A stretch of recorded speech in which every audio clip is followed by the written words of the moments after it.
I knew things were going sideways when I smelled the ozone. It's a specific scent, sharp, metallic, like a robot farting in a thunderstorm. And in my line of work, it means some idiot is trying to push a 1950s grid into a 2025 energy load. I was knee-deep in the sub-basement of the monolithic brick beast I call the foundry, rewiring a junction box that looked like it had survived a nuclear winter when the vibration started. Not the good kind.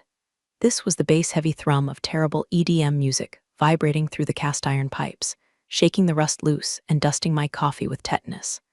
My name is Rebecca.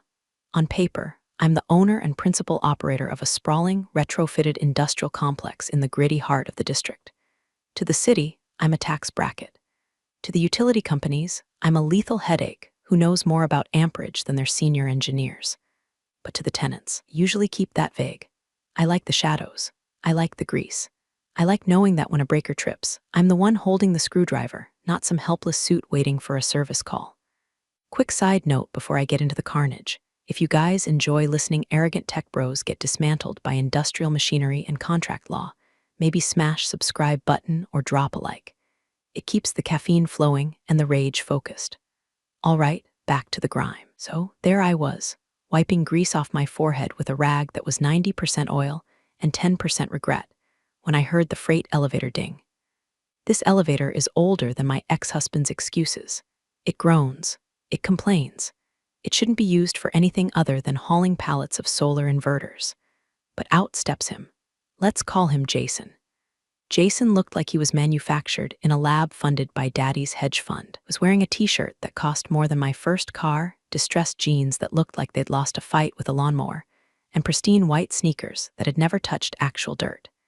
He was flanked by two clones, guys named Tyler or Braden, holding lukewarm lattes and looking at the exposed piping like they were in a zoo for poor people. Jason didn't just walk, he strutted. He was the new sublet in Suite 404. The original tenant, nice graphic design firm that paid on time and never flushed paper towels, had subleased the space to Jason's disruptive startup without vetting him properly. I hadn't met him yet. I had just seen the paperwork, quantum synergy or blockchain smoothie or some other buzzword salad that meant they burned cash and produced nothing but noise complaints. I stepped out of the utility alcove, wiping my hands. I was wearing my favorite coveralls, Carhartt, stained with 3 decades of hydraulic fluid and coffee. My hair was pulled back in a messy bun held together by a zip tie. Don't judge. It holds better than elastic. Yo, Jason barked, his voice echoing off the concrete. He wasn't looking at me, he was looking through me. He was looking for a servant. I paused, leaning against a support pillar that was thick enough to stop a tank. Can I help you? I asked. My voice is gravelly, comes from years of shouting over generators and smoking cigarettes when I was young and stupid. He turned, scanning me up and down with a look of mild disgust. It was the look you give a trash can that's slightly too full. Yeah, where's the freight access? We got a shipment of ergonomic pods coming in. The loading dock is locked. The loading dock is locked because it's 6:00 p.m. on a Friday, I said, keeping my face neutral. Deliveries need to be scheduled 24 hours in advance. It's in the building bylaws, he laughed. It was a dry, hollow sound like shaking a box of uncooked pasta. Bylaws? Look, lady, we're subletting the penthouse suite. We don't do schedules, we disrupt. Just open the door. He snapped his fingers. Actually snapped them. At me. The sound triggered a primal rage deep in my lizard brain, kind usually reserved for people who drive slow in the left lane or chew with their mouths open. I don't have the keys on me, I lied. I had the master key, a heavy brass skeleton key that could open the gates of hell if I turned it right, hanging on my hip. Ugh, useless, he muttered to one of the clones. This is what happens when you rent in these up-and-coming gentrified dumps. The help is always slow. He turned back to me. Hey, maintenance girl, just go find the super or the landlord or whoever signs your checks. Tell them Jason from Omnistream is here, and I don't wait for doors. Maintenance girl. I felt a smile twitch at the corner of my mouth. It wasn't a nice smile. It was the smile of a shark spotting a swimmer with a cramp. He thought I was the janitor. He thought I was the hired help. He had absolutely no idea that he was standing on concrete I poured, under lights I wired, talking to the woman who owned the very air he was currently wasting. I'll see what I can do, I said, my voice dropping an octave into pure, unfiltered sarcasm. Yeah, you do that, he said, turning his back on me to take a selfie with a rusty pipe. Hashtag industrial chic, hashtag hustle culture, he mumbled as he typed. I walked away. I didn't walk to the loading dock. I walked to the server room. I checked the logs. Jason's company had been in the building for 6 hours. That time, they had triggered 2 fire door alarms, propped open a security gate, and now, judging by the smell, were trying to plug a server rack into a standard 110V outlet. I watched him on the monitors from my office, a soundproof bunker hidden behind the boiler room. He was kicking the loading dock door now. Disrupt this, I whispered, and I went home for the weekend. I didn't unlock the door. Thing people don't understand about commercial buildings is that they breathe. They have lungs, HVAC handlers, veins, copper wiring, and a brain, the building management system. And I am the neurosurgeon. My weekend was supposed to be peaceful. I had a bottle of Merlot that cost more than Jason's shoes and a stack of trade magazines about photovoltaic efficiency. But my phone kept vibrating. Not with texts, but with alerts from the BMS app. Alert Zone 4 Penthouse Sublet Power Load Critical. Alert Zone 4 Noise Decibel Breach. Alert Zone 4 HVAC Compressor Overload. Jason wasn't just moving in, he was colonizing. I opened the app. The Foundry is a smart building, disguised as a dumb one. I spent 10 years retrofitting it with sensors that measure everything from humidity to CO2 levels. I can tell when a tenant is brewing coffee. I can tell when their stressed temperature goes up. Right now, I could tell Jason was throwing a party. It was Saturday night. The logs showed a spike in energy consumption that looked like a heart attack on an EKG. They had plugged in something massive, probably a sound system that belonged in a stadium, or maybe a crypto mining rig disguised as an espresso machine. I tapped into the security feed. The camera in the 4th floor hallway showed a conga line of influencers, girls in dresses that defied physics and guys in vests that defied good taste, waiting to get into suite 404. Jason was at the door, holding a red cup, looking like the king of a very small, very loud hill. He had duct-taped the fire door open. I took a sip of wine. This was a violation of Lease Clause 14, B. Fire Safety, and Clause 9, A. Noise Ordinances. But I wasn't going to call the cops. That's too easy. That's too Karen. Prefer to let the building do the talking. I accessed the HVAC controls for Zone 4. You like it hot, Jason? I muttered. Let's see how your hair gel holds up against a tropical climate. I didn't turn the heat on. That would be obvious.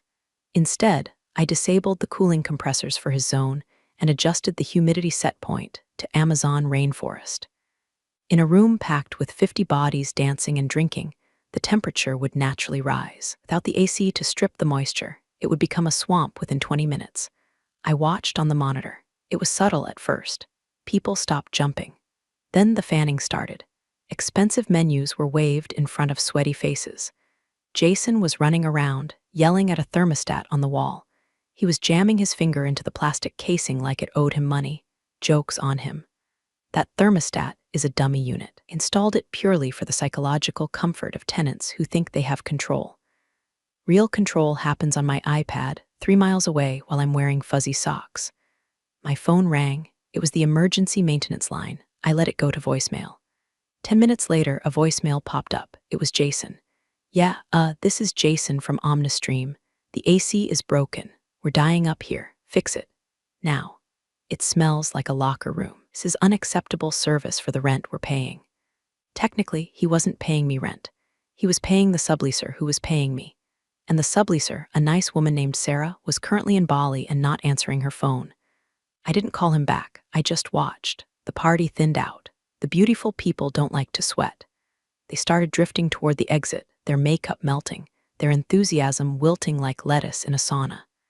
Jason was frantic, trying to hand out warm beers, but the vibe was dead. The networking event of the century had turned into a hot yoga class with alcohol. The next morning, Monday, I was in the lobby, checking the mail. I looked presentable, blazer, jeans, clean boots, not maintenance girl attire, but owner attire. Jason stormed in, looking hungover and furious. He spotted old Mike, the security guard who has been with me since the building was a textile factory. Mike is 70, deaf in one ear and knows where all the bodies are buried. You, Jason shouted at Mike, are you the super? Mike looked at me, a twinkle in his eye. He knows the game. He shrugged. I just watched the door, son. Well, tell your boss that the HVAC system is garbage. Jason screamed, his voice cracking. My launch party was a disaster. Who runs this place, a slumlord? I cleared my throat. Is there a problem? I asked, stepping forward. Jason spun around. He narrowed his eyes, recognized me, but he couldn't place it. The jumpsuit was gone, the hair was down. To him, faces of service workers don't register. Yeah, there's a problem, he sneered. The building is falling apart, and wait. Didn't I tell you to fix the loading dock door on Friday? He squinted. The recognition landed. Oh my God, you're the cleaning lady I saw in the basement. My blood pressure spiked, but my face remained stone. I'm not the cleaning lady, I said calmly. Whatever. Maintenance, janitor, same thing. He waved his hand dismissively. Just tell Miss Langley, or whatever the name on the lease is, that I'm docking the rent for the AC failure. He walked past me, bumping my shoulder. Miss Langley, Mike whispered after the elevator doors closed. You want me to ban his fob? No, Mike, I said, smoothing my blazer. He wants a war with the building. I'm going to give him one. But first, I need to check his paperwork. Tuesday morning. Building smelled like burnt popcorn and ego. I was on the 4th floor, standing on a ladder with my head inside a ceiling tile. I wasn't actually fixing anything. I was installing a clandestine localized decibel meter right above Jason's suite entrance. Why? Because data is ammunition, and I was stockpiling. The hallway was busy. It was 10 a.m., and the other tenants, lawyers, architects, serious people who drink black coffee, were moving about. Jason's door flew open. He emerged with 3 people in suits, investors, I assumed. They looked like sharks in Italian wool. Jason was in pitch mode, waving his arms, talking about disrupting the paradigm of connectivity. And that's why Omnistream needs a space that reflects our raw energy, he was saying. We're taking over this whole floor eventually. The landlord is practically begging us to expand. I snorted. It was involuntary. A loud, sharp sound from the top of the ladder. Jason stopped. He looked up. The sharks looked up. Excuse me, Jason said, his smile tight. I looked down, a screwdriver in my hand, just clearing my throat. Don't mind the dust. He stared at me. The connection clicked. The maintenance girl from Friday, the cleaning lady from Monday. Now the annoyance on a ladder. You again, he sighed, performing exasperation for his audience. Guys, this is what I'm talking about. Infrastructure here is vintage. We're constantly having to ride the staff to keep things running. He looked at me, his eyes cold. Hey, while you're up there, fix the light in the conference room. It's flickering. It's giving me a migraine. I climbed down slowly. I folded the ladder. I wiped my hands on my pants. I don't change light bulbs in tenant suites, I said, my voice flat. That's your responsibility. Read your lease. Clause 5, Section C, Interior Maintenance. Air in the hallway changed. It got heavy. You don't talk back to the talent in Jason's world. He stepped closer, invading my personal space. I could smell the stale coffee and the mints he used to cover it up. Excuse me, he hissed, low enough so the investors couldn't hear the menace, but loud enough for me. I don't think you understand how this works. I pay the bills here, you fix the shit. That's the transaction. Now, go get a light bulb. I'm calling your supervisor and getting your ass fired before lunch. One of the investors chuckled. Feisty help is hard to find, huh, Jason? That was it. That was the moment. The click. I didn't yell. I didn't throw the ladder. I felt a cold, calm clarity wash over me. It was the same feeling I get when I look at a complex schematic and see exactly where the short circuit is. I'm not maintenance, I said, loud enough for the investors to hear. And I don't have a supervisor. Jason laughed, a barking, ugly sound. Then what are you, a squatter? Leave, get off my floor before I call security. Your floor? I raised an eyebrow. Get out. He pointed down the hall. I looked at him. I looked at his finger. I looked at the investors who were now watching with amusement. Okay, I said, I'll leave. I picked up my ladder. I didn't look back. I walked to the elevator, pressed the button, and waited. And don't come back without a work order. Shouted after me. The investors laughed. The door to his suite slammed shut. I rode the elevator down to the basement in silence. My heart wasn't racing. My hands weren't shaking. I was completely, terrifyingly calm. I walked into my office. I locked the door. I sat down in my Herman Miller Aeron chair, the one luxury I allow myself. I pulled up the master lease agreement for the building. I navigated to the folder labeled Tenant, Design Corp. Subleaser. I opened the file, Sublease Agreement, Omnistream. I cracked my knuckles. You want me to leave, Jason? I whispered to the screen. Fine, but if I leave, I'm taking the building with me. I didn't just want to evict him. Eviction is messy. It takes months. Judges, lawyers, appeals. It's a headache. No, I wanted to dismantle him. I wanted to make his environment so hostile, so technically uninhabitable, that he would beg to leave. Open the building systems, critical infrastructure panel. Then I opened the legal, lease violations spreadsheet. I started typing. Entry 1, unauthorized modification of electrical grid server racks. Entry 2, unauthorized commercial assembly party. Entry 3, verbal harassment of building owner, recorded on hallway cam 4. He thought he was subletting an office. He didn't realize he was subletting the inside of machine. He just insulted the operator. Time to tighten the screws. There's a special kind of poetry in a commercial lease agreement. Most people see a wall of text, written in the dry, soul-sucking language of lawyers.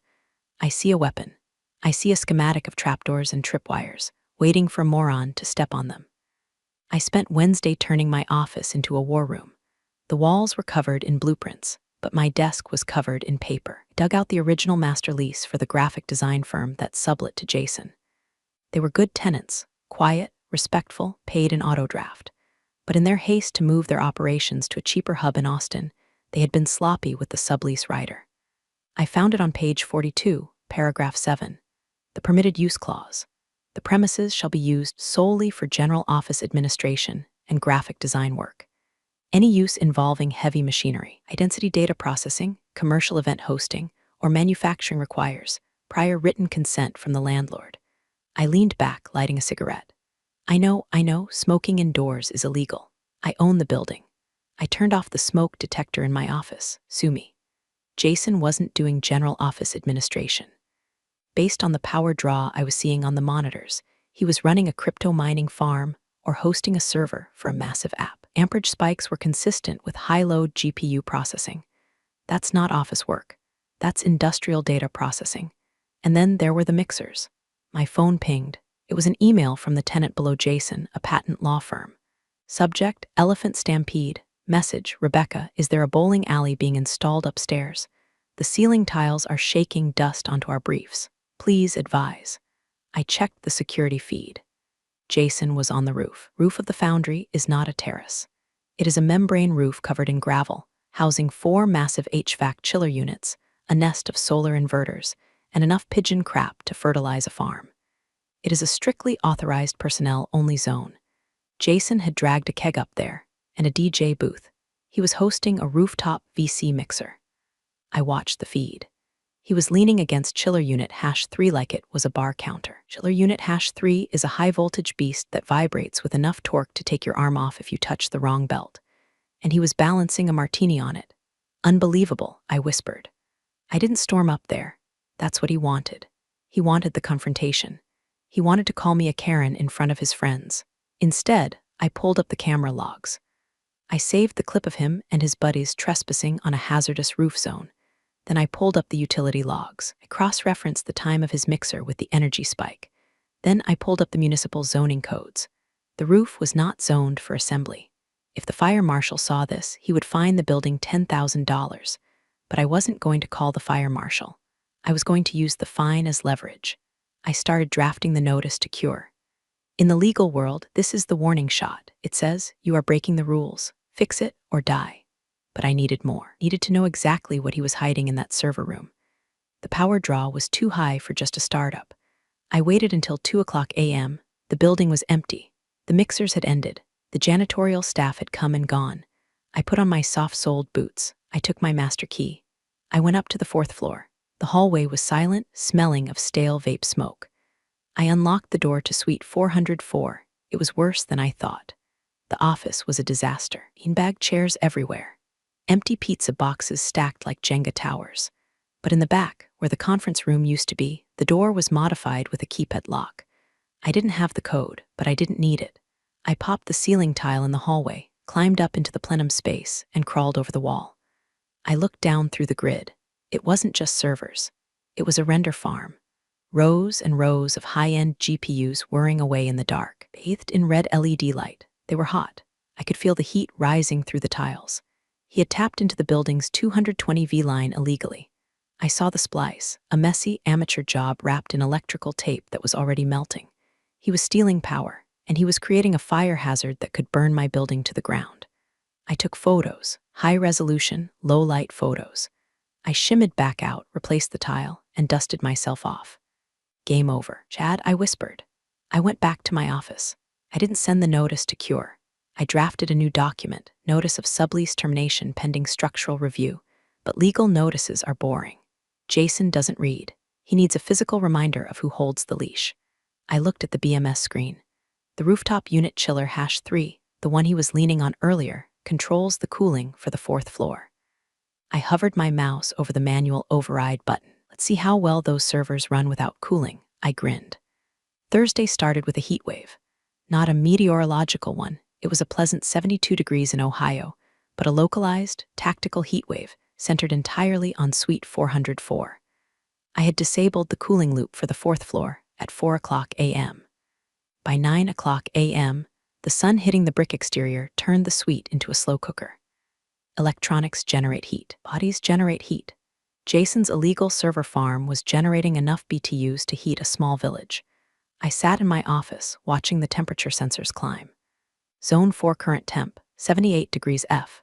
Zone 4 current temp, 82 degrees F. At 9:15, the first email arrived. To Building Management from Jason CEO at OmniStreamio subject. Urgent, AC broken again text. The AC is out. It's sweltering up here. My team cannot ideate in these conditions. Fix it immediately. I replied with a pre-written auto-response I keep for special occasions. Auto-reply, thank you for your inquiry. Building systems are operating within normal parameters. Please check your local thermostat settings. Note, excessive electronic equipment may exceed the cooling load capacity of your suite. Have a productive day. I imagined him reading that. Imagine the vein in his forehead throbbing. By 11:00 a.m., the temperature was 88 degrees.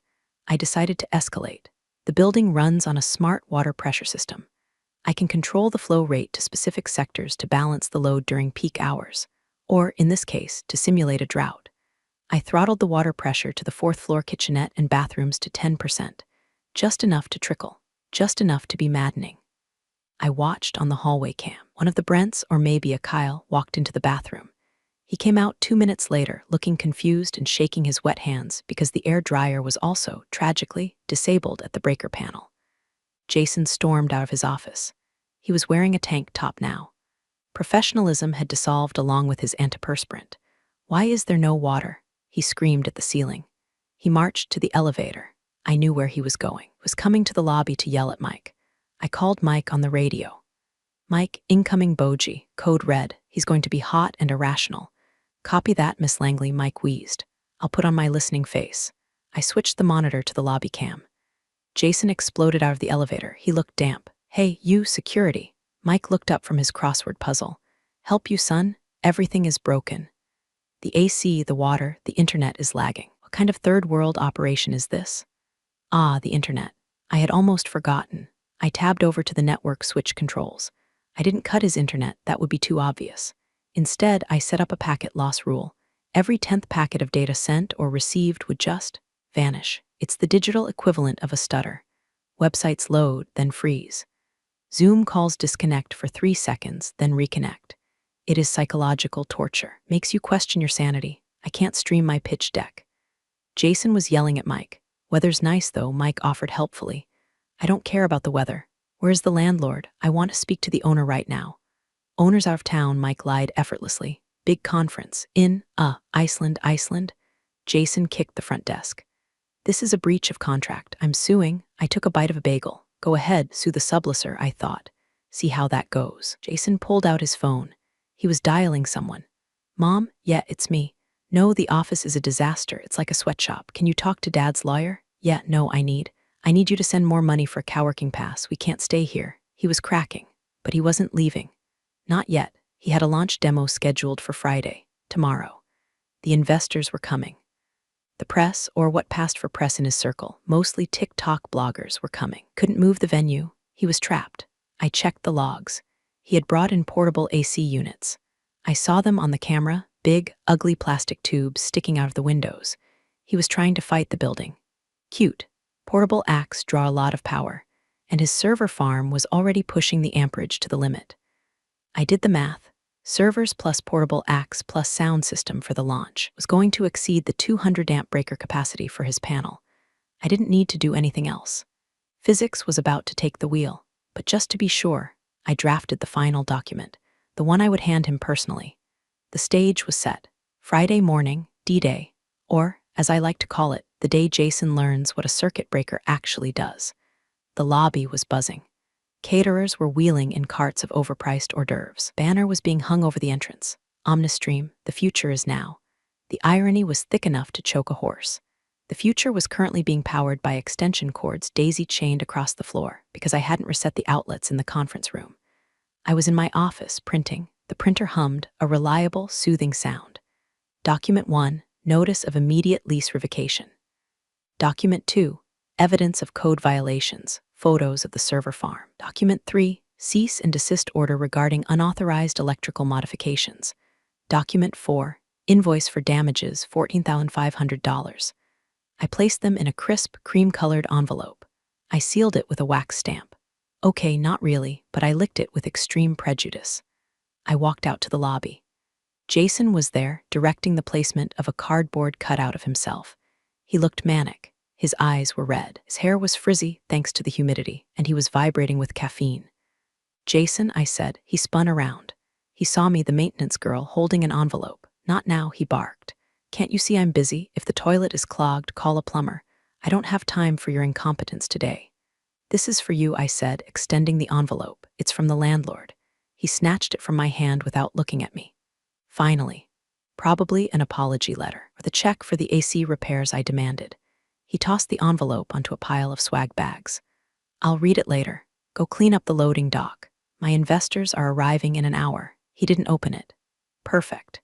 If he had opened it, he would have seen the line, effective immediately. All utility services to Suite 404 will be suspended due to safety violations. He would have had time to cancel. He would have had time to move the event. Because he saw me as furniture, because he saw me as beneath him, he threw his own eviction notice into a swag bag. I walked away. Have a great event, Jason, I said. Yeah, whatever, he waved. I went back to the basement. I sat in front of the main distribution panel. It's a massive wall of gray steel, humming with 480 volts of potential energy. It controls everything, the lifeblood of the building. I had my tablet propped up on a crate. On the screen was the live feed of Suite 404. The guests were arriving. Men in suits, women in blazers. They were fanning themselves. The portable AC units were roaring, fighting a losing battle against the heat generated by the servers Jason refused to turn off. Turn up the music, Jason yelled on the feed. Drown out the AC noise. The bass kicked in. The lights flickered. I watched the power load graph. Load, 92%. Load, 95%. Load, 98%. He was right on the edge. The main breaker for the 4th floor has a thermal magnetic trip. If it gets too hot or draws too much current, it snaps. And when it snaps, it sounds like a gunshot. I could have just let physics do it. I could have sat back and let him trip it himself. But I wanted to be the one to pull the trigger. I wanted him to know it wasn't an accident. I saw Jason take the microphone. He stepped onto a small stage. Behind him, a massive screen was projecting his slide deck. Welcome, visionaries, he shouted. Welcome to the disruption. Disruption incoming, I whispered. I opened the smart breaker control interface. I selected panel 4 main. I hovered over the command, trip. My finger hovered over the glass. This was for the maintenance girl comment. This was for the loading dock. This was for the unauthorized server farm. This was for the arrogance of every man who thinks the world runs on magic, not mechanics. I waited for him to get to the financial projections slide. As you can see, Jason said, pointing to a graph that went straight up, our power is limitless. Actually, I said to the empty basement, it's limited to 200 amps. I tapped the screen. Clack. The sound of a heavy industrial breaker tripping is distinct. It's a solid, mechanical thud that vibrates through the floor. Down in the basement, it was a satisfying punctuation mark. Up on the 4th floor was the apocalypse. On the monitor, the room went black. Instantly, the music died, the projector died. The portable AC units groaned and spun down into silence. The servers, those precious, illegal revenue generators, whined as their fans lost power. For 3 seconds, there was absolute silence. Then the panic set in. Whoa, someone shouted. Is this part of the show? An investor asked, his voice nervous in the dark. The emergency lights kicked on. They are harsh, battery-powered LED strips that cast long, ugly shadows. They don't illuminate the room, they just make everyone look like they're in a hostage video. Jason stood on the stage, the microphone dead in his hand. He looked like a ghost. "Stay calm," he shouted, his voice cracking without the amplification. Just a fuse. Typical beta building infrastructure. We have backup generators. The power will be back in 10 seconds. I laughed. "No, you don't, Jason," I said to the screen. "The backup generator is for life safety systems only, elevators, stairwell lighting, fire alarms. It does not power the outlets in a tenant suite, and it definitely doesn't power a crypto mine." 10 seconds passed. 20. The room began to heat up rapidly. The pourable acts were dead. The bodies were packed tight. The smell of sweat and panic began to replace the smell of expensive cologne. "Jason, it's getting hot in here," a woman said. Losing connection to the server, another voice cried out. "The demo app is down." Jason scrambled off the stage. He was frantic. He pulled out his phone, using the flashlight to blind his own investors as he ran toward the door. "I'll fix it. I'll go reset it myself. Nobody leave. This is just a test of our resilience." He ran into the hallway. He ran to the electrical panel in the utility closet. I watched him on the hallway cam, yanked the panel door open. He stared at the breakers. He flipped them. Nothing happened. The sub-panel in his closet was fed by the main panel in the basement, and I had locked the basement panel out. He slammed the closet door. He kicked it. "Damn," he screamed, his voice echoing down the hall. Back in the suite, the investors were standing up. "This is a joke," one said. "Let's go." I'm sweating through my suit. Omnistream, more like Omnisham. Jason ran back into the room. "No, it's the landlord. She's incompetent. I'm going to sue her into the ground." "Just wait 5 minutes." He grabbed a waiter. "Go find someone. Find the janitor. Find that woman." That was my cue. I stood up. I smoothed my blazer. I picked up my tablet. I didn't run. I walked. I took the service elevator up. It runs on the emergency circuit. I stepped out onto the 4th floor. The hallway was filled with people leaving. Investors streaming out, loosening their ties, checking their phones.